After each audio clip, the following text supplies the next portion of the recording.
Welcome, friends. Join me now on an adventure of discovery. Take your hand and plug it into your mind. Listen to yourself right now. What are you talking to yourself about in there? Can you hear it? Are you talking to yourself about what you really want to hear now? What calms you? What focuses you? What encourages you? What solves problems? Or are you talking to yourself about what you don't want to hear right now? What upsets you, what distracts you, what angers you, what hurts you, what makes you feel threatened, or what drags you through all of your past mistakes? Which is it? Let me take this thing out. If you're talking what you don't want right now, then change the channel. Can you? Do it now if you can. But maybe you can't. Maybe you and I cannot choose the channel. What a frightening thought. We can't choose the channel? Maybe our mind is like the family TV when the kids grab the remote, you know?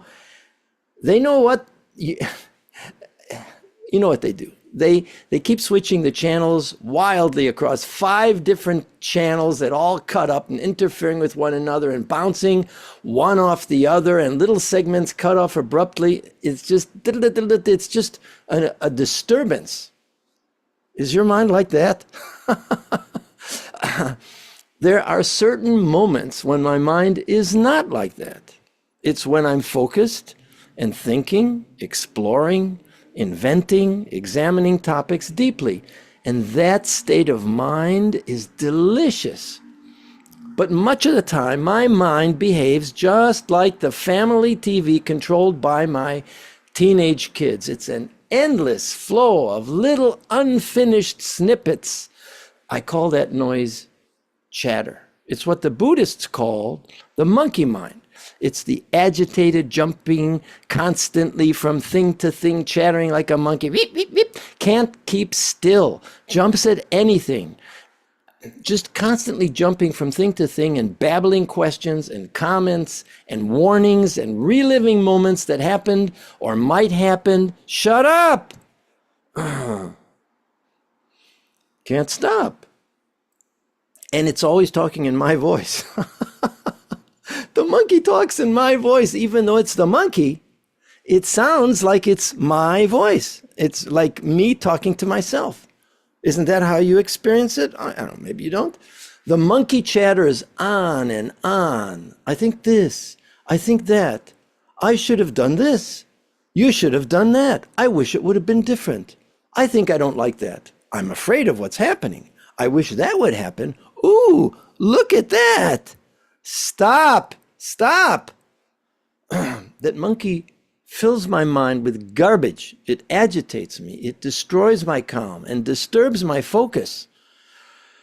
Whew. Do you ever have chatter in your mind too, or am I the only one? Maybe by you it's not so bad. This chatter was driving me crazy already in college, so much that for my sanity, I made it a high priority to control that monkey. I experimented, and I didn't care how it looked either. For example, I had a 30-minute walk to college. And so in order to keep that monkey out of my brain while I walked, I looked for something to focus on while I walked to create silence in my mind. What would you do? What would you do on the walk? Well, here's what I did. I read a book as I walked, really. Imagine if you saw someone walking through the city holding a book in front of his face as he walked. Poor guy. That helped silence the chatter. It did. But it was impractical, as you might imagine. You know, I got to watch my step at the same time as I read. So I refined the process. Instead of a book, what do you think I did? I bought a harmonica and I practiced songs as I walked to classes. That's good. That way I could see where I'm going as I quieted my mind. That's how much the chatter disturbed me. Let me have some peace and quiet. The harmonica worked a little bit, but not enough. So I began waking up early and practicing yoga and meditation for an hour every morning. Sometimes it was an hour of yoga and another hour of meditation. And then again in the evening before I went to bed, another hour.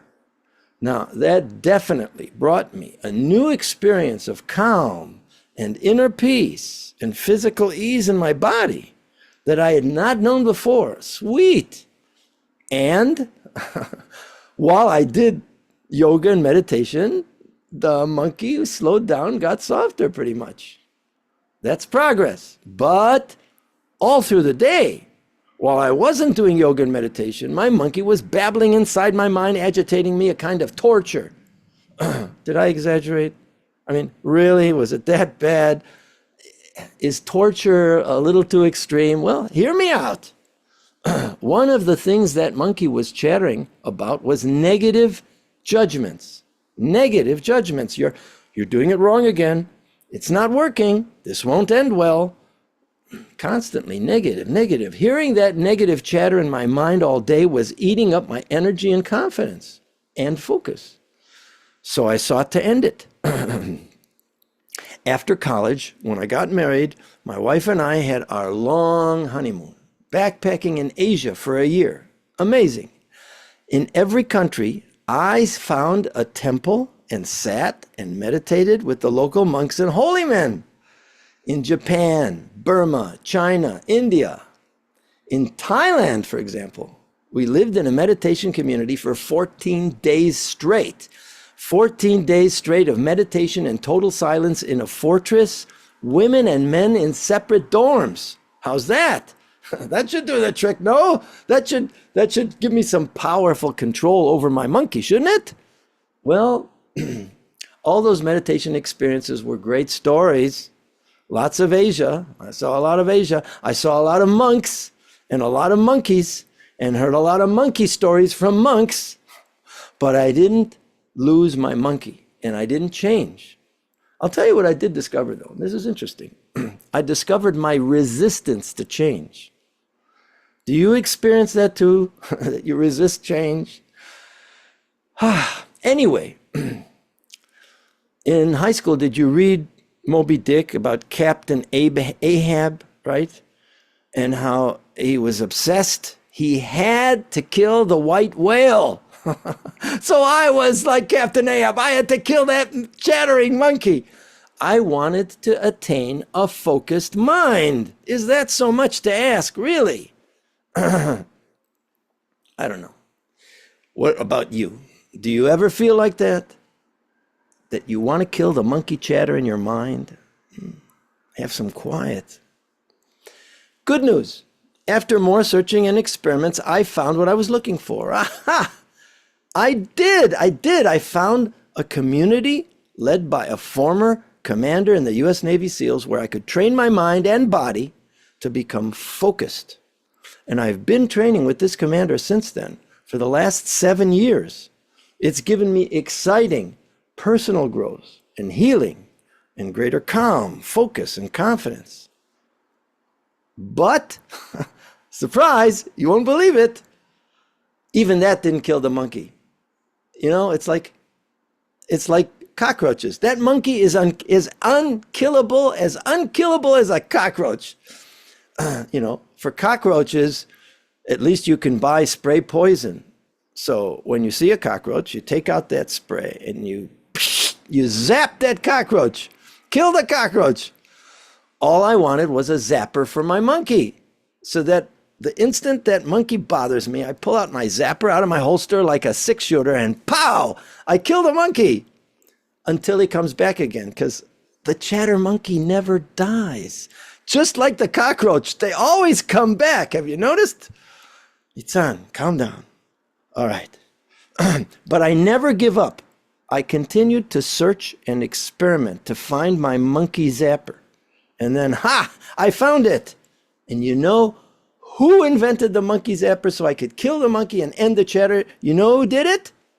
I did. I invented it myself. I invented the chatter killer, the monkey zapper.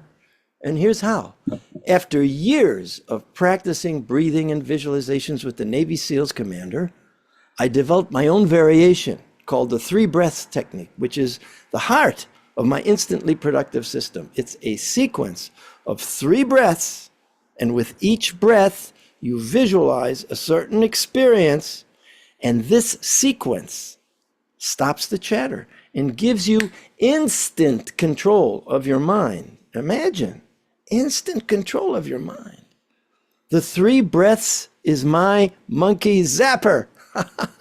So the moment that monkey begins chattering, pow, I apply the 3 breaths, and immediately I elevate and enter my zone of peak performance. I can focus. Imagine how that feels to stop the chatter and elevate into your zone of peak performance instantly, whenever you choose. You want to get your own monkey zapper so you can stop the chatter the instant it disturbs you, so you can enter your zone of peak performance, so your mind is free and calm and focused instantly, so you solve problems easier and faster and better, and you boost your productivity. You want? Stop for a second. Imagine how it feels to have that power inside you to use whenever you need it. You take a few breaths and you're focused. You want it? Click in the link in the description box to do 2 things. 1, schedule a 20-minute free session with me so I can train you how to end the chatter in your mind and replace it with your zone of peak performance. And 2, send me your 1-sentence monkey statement. What's the monkey in your mind saying when he disturbs your focus? Let's do it. Be instantly productive now. Ha!